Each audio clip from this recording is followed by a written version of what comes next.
Je suis ingénieur R&D en logiciel embarqué chez Scalog, une boîte de robotique à Nanterre. On vient développer des applications sur des plateformes limitées qu'on retrouve dans les avions, les voitures ou encore les appareils médicaux. On va venir développer justement du code sur des plateformes qui ont des ressources limitées et des contraintes matérielles.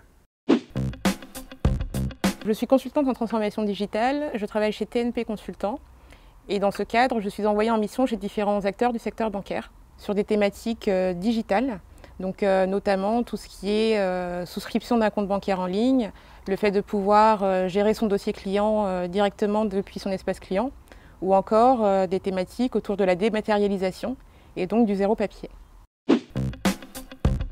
J'occupe le poste de directeur technique au sein de la société Carnot Computing. On est une start-up qui a créé le premier radiateur ordinateur dont le but est de chauffer des gens grâce à des calculs informatiques. Mon métier aujourd'hui consiste à m'occuper de ce qui est la direction technique de l'entreprise.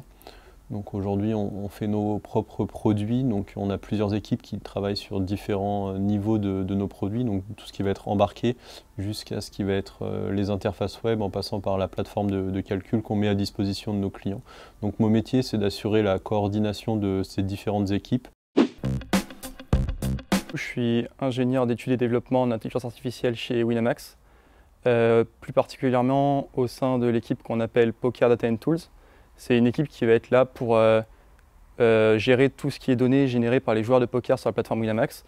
Je fais pas mal de tâches différentes au fur et à mesure des semaines, mais ma tâche plus générale, c'est d'essayer d'appliquer l'intelligence artificielle à la détection de fraude sur la partie poker. Je suis ingénieur en recherche et développement en synthèse d'images. Ça consiste à faire de l'innovation au sein d'une entreprise.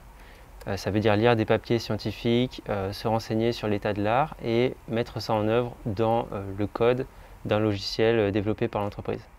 Et l'aspect synthèse d'image, là c'est travailler sur du rendu 3D ou 2D pour faire des belles images.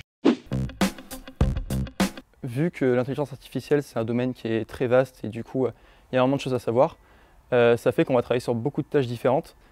Ça a l'avantage de permettre de travailler sur des tâches variées et donc d'apprendre beaucoup de choses et d'apprendre beaucoup de nouvelles compétences. Ce qui me plaît le plus dans ce métier, c'est qu'on va venir toucher à autre chose que du code. On va avoir de l'interaction avec du matériel, donc on va faire un peu d'électronique. On va mettre les mains dans le cambouis puisqu'il va falloir venir monter des choses dans le robot, venir vérifier son état, tester. Et c'est ce qui est le plus intéressant dans le métier. Ce qui me plaît le plus dans ce métier, c'est qu'il est challengeant d'un point de vue technique, d'un point de vue humain. On est dans une start-up qui fait de l'innovation, donc c'est tous les jours un métier différent avec des nouveaux challenges techniques à accomplir. Ce qui me plaît le plus dans le métier de consultant, c'est vraiment la diversité des missions, puisqu'on est amené à travailler chez différents acteurs bancaires, par exemple pour ma part, sur des thématiques variées, avec des durées aussi variées, puisqu'il y a des missions courtes en termes de mois, des missions longues en termes d'années. Aussi le fait de pouvoir travailler à l'international, puisqu'au cours de ma carrière, j'ai été amenée par exemple à travailler 2 ans dans les pays nordiques. Ce qui me plaît beaucoup déjà, c'est l'aspect recherche. Donc ça veut dire faire de l'innovation, travailler sur vraiment les dernières technologies qui ont été trouvées. Ça c'est très stimulant.